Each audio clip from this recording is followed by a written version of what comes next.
സികാറ്റ് പ്രോഗ്രാമിലേക്ക് എല്ലാ മാന്യപ്രേക്ഷകർക്കും ഹൃദ്യമായ സ്വാഗതം. സാർവത്രിക സഭയുടെ മതബോധന ഗ്രന്ഥത്തെക്കുറിച്ച് ആഴത്തിൽ പഠിക്കുന്നതിന് വേണ്ടി തലശ്ശേരി അതിരൂപതയും ശാലോൺ ടെലിവിഷനും ചേർന്നൊരുക്കുന്ന പ്രോഗ്രാമാണ് സികാറ്റ്. നമ്മുടെ ഈ പ്രോഗ്രാമിൽ ക്ലാസുകൾ നയിക്കുന്നതിനും അതുപോലെ തന്നെ നമ്മുടെ ചോദ്യങ്ങൾക്കും സംശയങ്ങൾക്കും ഉത്തരം നൽകുന്നതിനുമായി എത്തിച്ചേർന്നിരിക്കുന്നത് തലശ്ശേരി അതിരൂപതയുടെ സഹായമെത്രാനും CBCI ദൈവശാസ്ത്ര കമ്മീഷൻ അംഗവും സീറോ മലബാർ സഭയുടെ മാധ്യമ കമ്മീഷൻ ചെയർമാനുമായ അഭിവന്ദ്യ മാർ ജോസഫ് പാംബ്ലാനി പിതാവാണ്. പിതാവിനെ ഏറ്റവും സ്നേഹത്തോടുകൂടെ ഈ പ്രോഗ്രാമിലേക്ക് സ്വാഗതം ചെയ്യുന്നു. ഇന്ന് നമ്മുടെ ക്ലാസ്സിൽ പങ്കെടുക്കുന്നതിനും സംശയങ്ങളും ചോദ്യങ്ങളും ഉന്നയിക്കുന്നതിനുമായി എത്തിച്ചേർന്നിരിക്കുന്നത് തലശ്ശേരി അതിരൂപതയിലെ ഭീമനടി ക്രിസ്തുരാജ ദേവാലയത്തിലെ മതാധ്യാപകരും PTA പ്രതിനിധികളുമാണ്. അവരെ ഏറ്റവും സ്നേഹത്തോടുകൂടെ ഈ പ്രോഗ്രാമിലേക്ക് സ്വാഗതം ചെയ്യുന്നു. ഇന്ന് നമ്മൾ ചർച്ച ചെയ്യുന്നത് പാപം എന്ന വിഷയത്തെക്കുറിച്ചാണ്. നമുക്ക് പിതാവിൻ്റെ ക്ലാസ്സിലേക്കും ചർച്ചയിലേക്കും പ്രവേശിക്കാം. പ്രിയമുള്ളവരെ, സികാറ്റിൻ്റെ ഈ പുതിയ എപ്പിസോഡിൽ നമ്മുടെ വിഷയം പാപത്തെക്കുറിച്ചാണ്. പാപം എന്ന് പറഞ്ഞാൽ അതിന് പ്രത്യേകിച്ച് വിശദീകരണമൊന്നും ആവശ്യമില്ല. നമുക്കെല്ലാവർക്കും ഏറ്റവും പരിചയമുള്ളൊരു കാര്യമാണ് ഏത്? പാപം. അത് പ്രത്യേകിച്ച് ആരും പഠിപ്പിക്കേണ്ട കാര്യമില്ല. അണ്ണാൻകുഞ്ഞിനെ മരം കയറ്റം പഠിപ്പിക്കേണ്ട കാര്യമില്ല എന്ന് പറഞ്ഞതുപോലെ മനുഷ്യരെ പാപം ചെയ്യാൻ പ്രത്യേകം പഠിപ്പിക്കേണ്ട കാര്യമില്ല.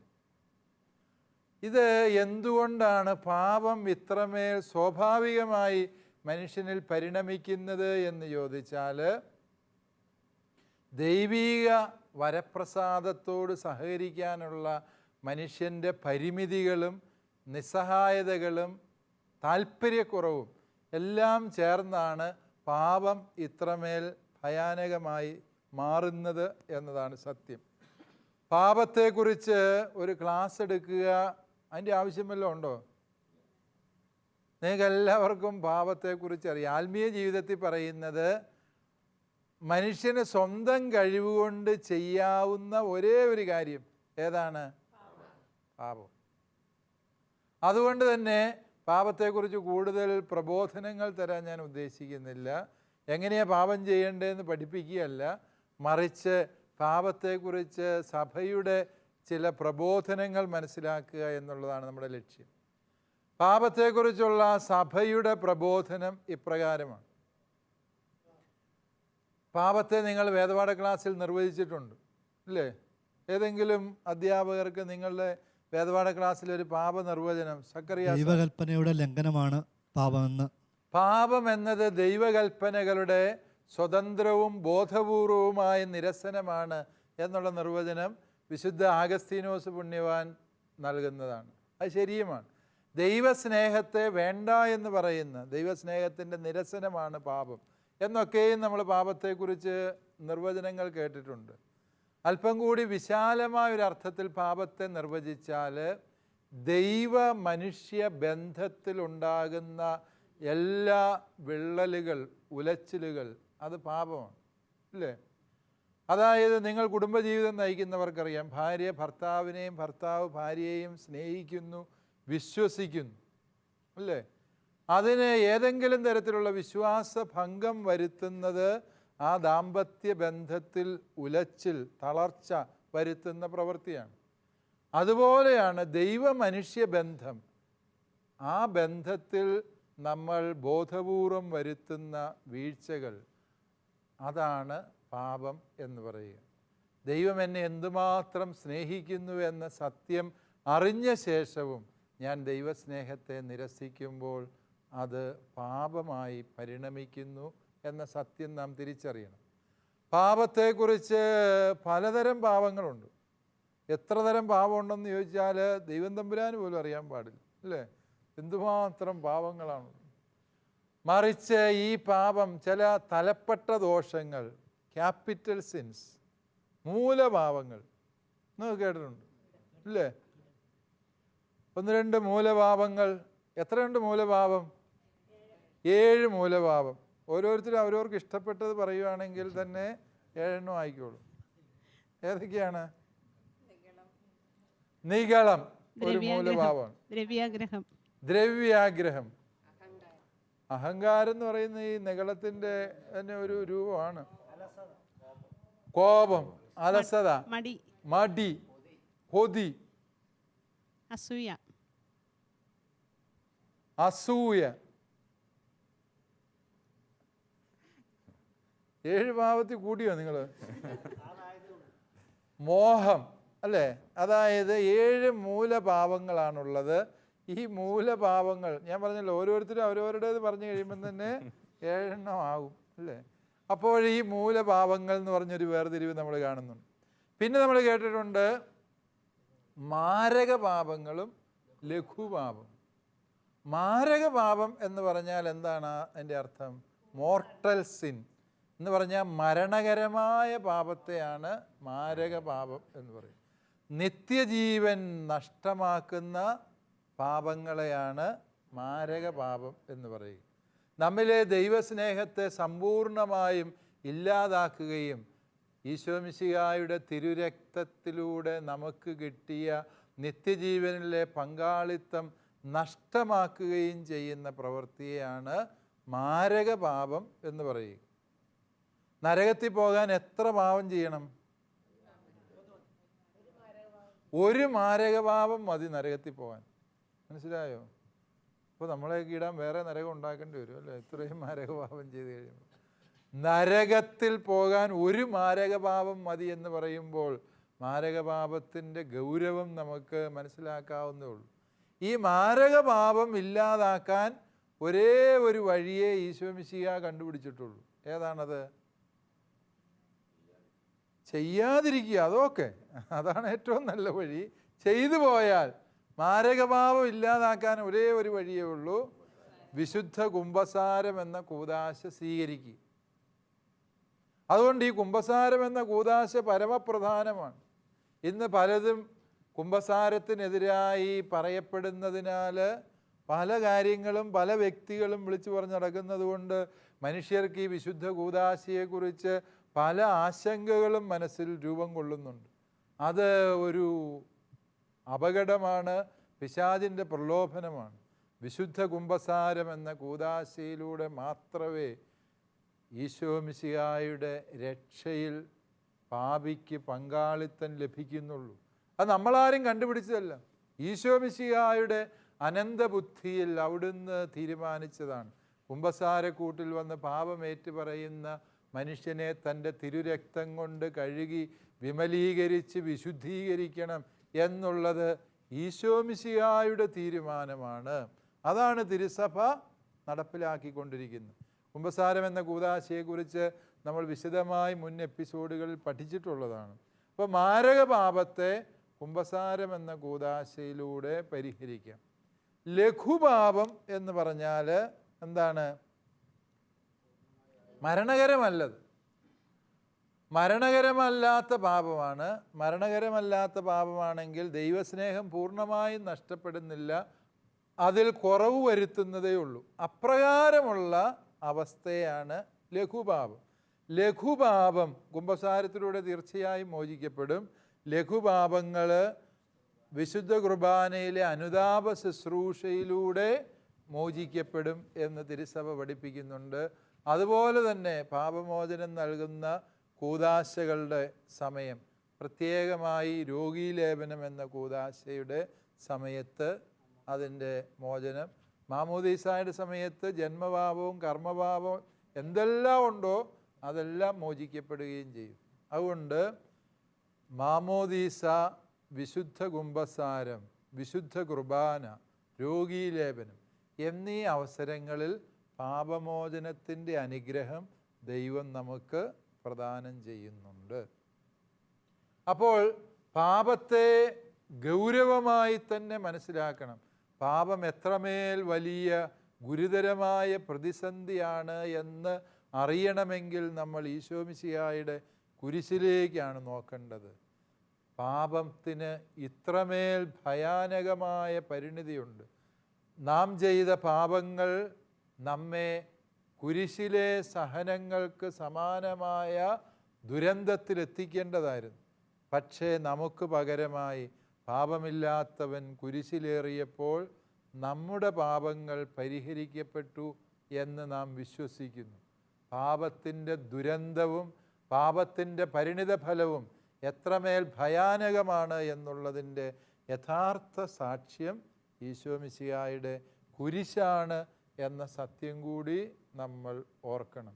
ഇനിമേൽ പാപത്തിൻ്റെ വഴികളെയും പ്രലോഭനങ്ങളെയും കുറിച്ച് ആകുലപ്പെടുമ്പോൾ മിശിഹായുടെ വിശുദ്ധ കുരിശിനെ ചേർത്ത് പിടിച്ചുകൊണ്ട് പാപത്തെ ഉപേക്ഷിക്കാൻ തീരുമാനിക്കണം. അതാണ് രക്ഷയുടെ വഴിയെന്ന് മനസ്സിലാക്കുകയും ചെയ്യണം. കൂടുതൽ വിശദാംശങ്ങൾ നമുക്ക് ചർച്ചയിലൂടെ കണ്ടെത്താം. പാപം എന്ന വിഷയത്തെക്കുറിച്ച്, അതിൻ്റെ ഗൗരവത്തെക്കുറിച്ച് പിതാവ് മനോഹരമായൊരു ക്ലാസ് നമുക്ക് നൽകി. ഇനി നമ്മൾ ചർച്ചയിലേക്ക് പ്രവേശിക്കുകയാണ്. ചർച്ച നടത്തിയതിന് ശേഷം നമുക്ക് ചോദ്യങ്ങളിലേക്ക് തിരിച്ചു വരാം.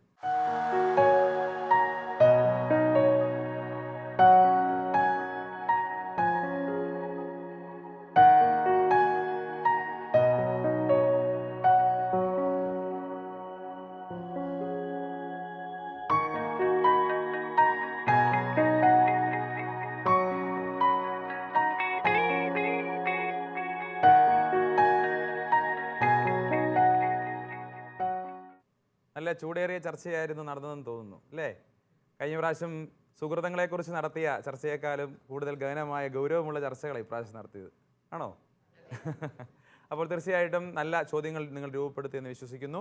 നമ്മൾ ചോദ്യങ്ങളിലേക്ക് പ്രവേശിക്കുകയാണ്. ആരാണ് ആദ്യത്തെ ചോദ്യം ചോദിക്കുന്നത്? ഓക്കെ, അപ്പച്ച സാറാണ്. അപ്പച്ച സാറിൻ്റെ ചോദ്യം എന്താണ്?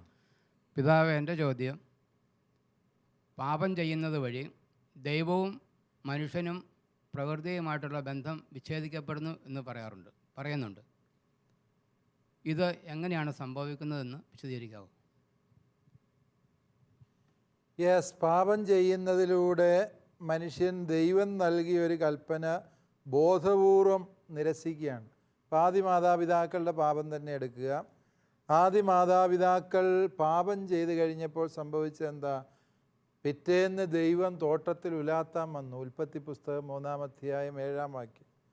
തോട്ടത്തിൽ ദൈവത്തിൻ്റെ കാലൊച്ച കേട്ടപ്പോൾ ആദവും ഹവ്വായും ഭയന്ന് മരങ്ങൾക്കിടയിൽ പോയി ഒളിച്ചു എന്ന് പറഞ്ഞു. ദൈവം അവരെ പേടിപ്പിച്ച് ഓടിക്കുകയല്ലേ ഇത്? പാപം ചെയ്തു കഴിഞ്ഞാൽ ദൈവസന്നിധിയിൽ നിൽക്കുക അസാധ്യമാണ്. അതാണ് ദൈവത്തിൽ നിന്നുള്ള അകൽച്ച എന്ന് പറഞ്ഞു. അപ്പോൾ ദൈവം ചോദിക്കുകയാണ്, ആദമേ നീ എവിടെയാ? അപ്പോൾ അവൻ പറഞ്ഞു, ഞാനിവിടെ മരത്തിനിടയിൽ ഒളിച്ചിരിക്കുക. ദൈവം ചോദിച്ചു, തിന്നരുതെന്ന് പറഞ്ഞ മരത്തിൻ്റെ പഴം നീ തിന്നില്ലടാ. അതല്ലേ ഈ കാര്യം? ദൈവത്തിനറിയാമല്ലോ സംഭവം. ഉടനെ അവൻ പറഞ്ഞെന്നാ, ഞാനൊന്നുമല്ല, നീ കൂട്ടിന് തന്ന ആ സ്ത്രീ, അവളാണ് ഈ പ്രശ്നത്തിന് മുഴുവൻ കാരണം എന്ന് പറഞ്ഞു, അല്ലേ? അത് തൊട്ട് മുമ്പ് അവൻ പറഞ്ഞു തന്നെ, എൻ്റെ അസ്ഥിയുടെ അസ്ഥി, മാംസത്തിൻ്റെ മാംസവും. ഇതൊക്കെ നിങ്ങളും പറയുന്നതാണ്. പക്ഷേ പ്രശ്നം വന്നു കഴിഞ്ഞപ്പോൾ ഇവൻ പറഞ്ഞെന്താ, നീ കൊണ്ടുവന്ന് തന്ന ആ സാധനം, അവളാണ് ഇതിൻ്റെ മുഴുവനും വിഷം എന്നാണ് പറഞ്ഞു വെച്ചത്. ബന്ധങ്ങൾ നഷ്ടപ്പെട്ടു പോയി. തമ്മിലുള്ള ബന്ധങ്ങൾ അസ്ഥാനത്തായി.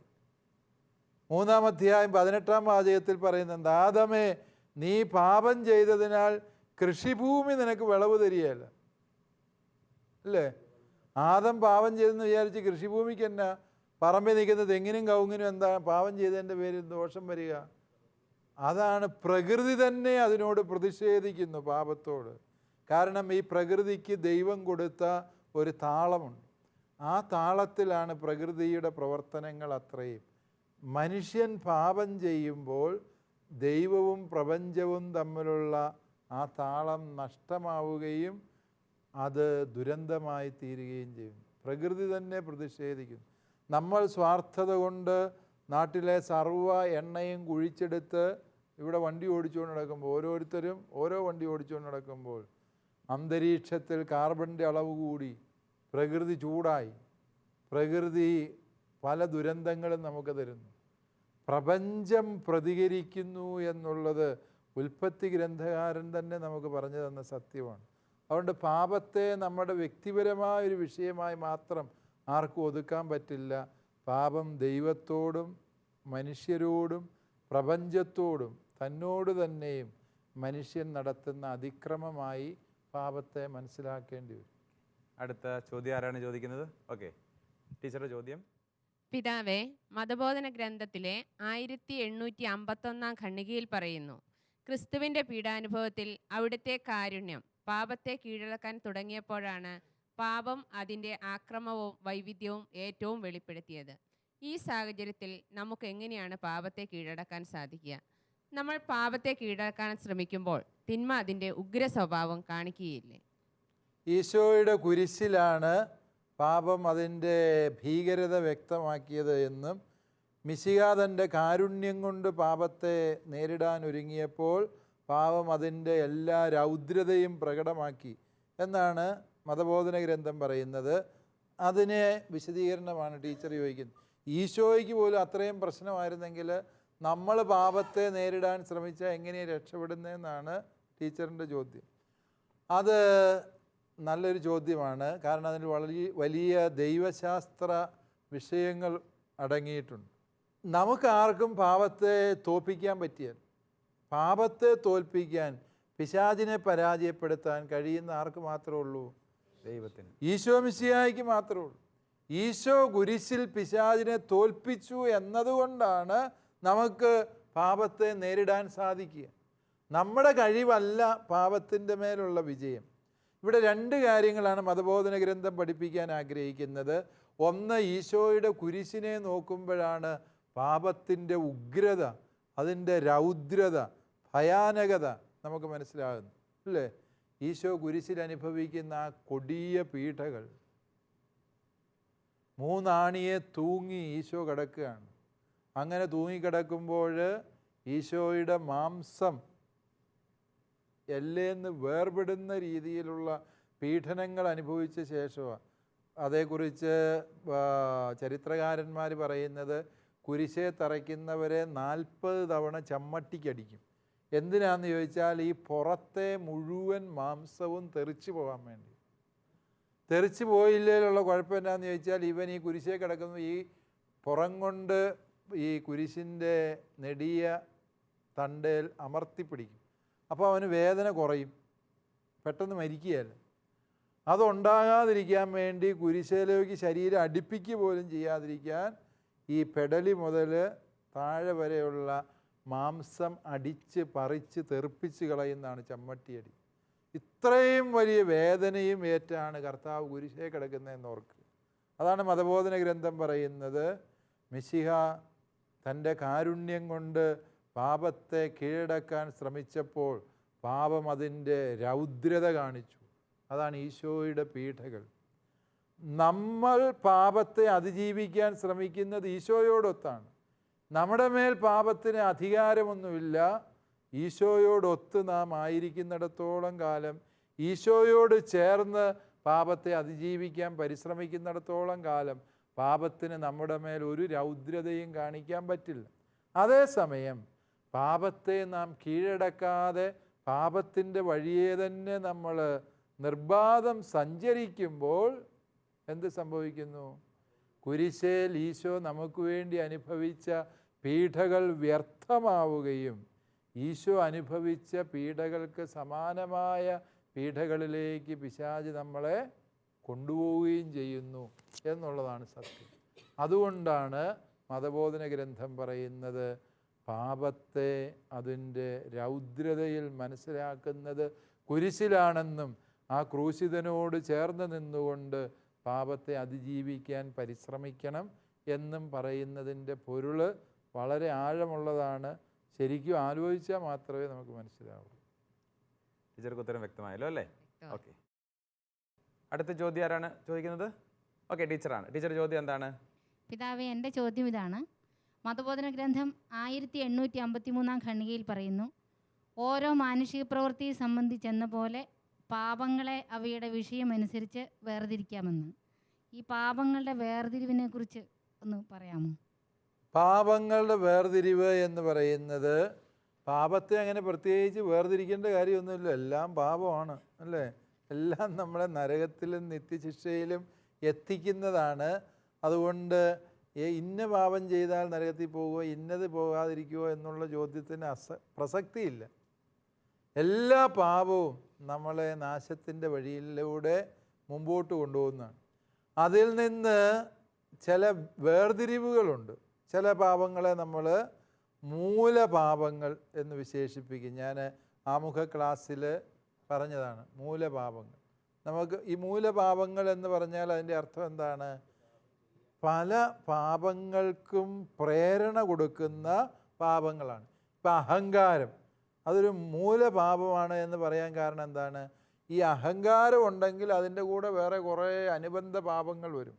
നമ്മൾ ഈ പൊങ്ങച്ചം പറച്ചിൽ, മറ്റ് മനുഷ്യരെ അപമാനിച്ച് സംസാരിക്കൽ, മറ്റുള്ളവരെ വിലമതിക്കാത്ത രീതികൾ, ഞാനാണ് എല്ലാത്തിൻ്റെയും കേന്ദ്രമെന്ന ചിന്ത, അതെല്ലാം ഈ അഹങ്കാരം എന്ന പാപത്തോട് അനുബന്ധമായി വരുന്ന പാപങ്ങളാണ്, അല്ലേ?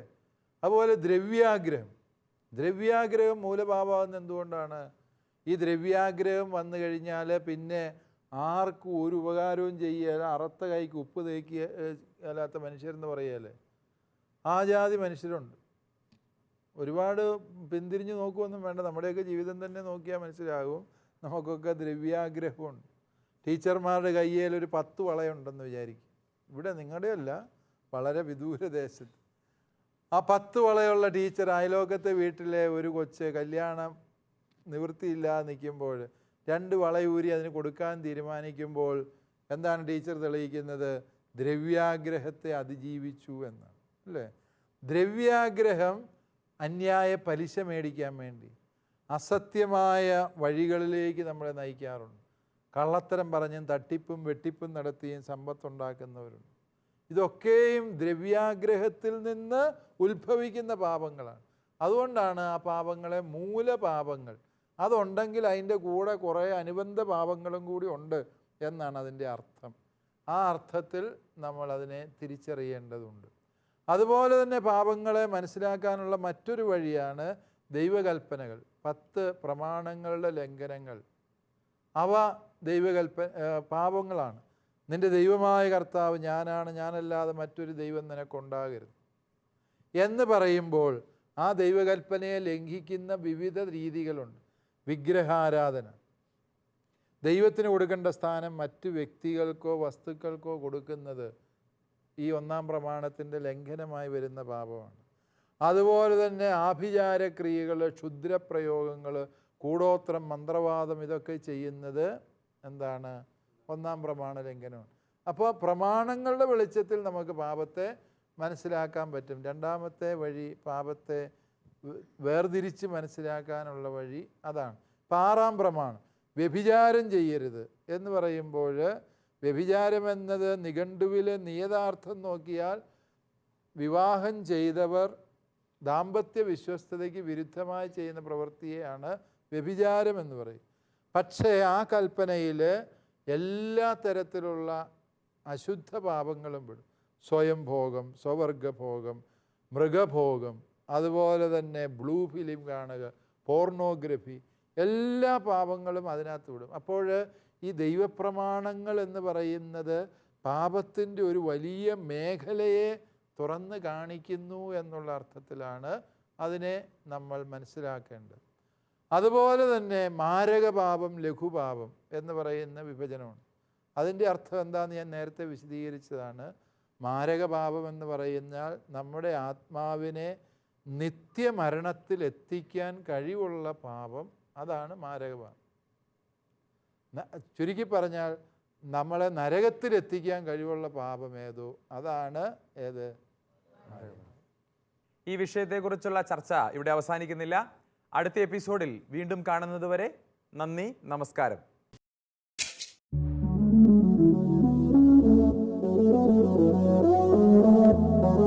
CCAT പ്രോഗ്രാമിന്റെ മുൻ എപ്പിസോഡുകൾ കാണുവാൻ ലോഗോൺ ചെയ്യൂ www.shalomtv.tv/ccat.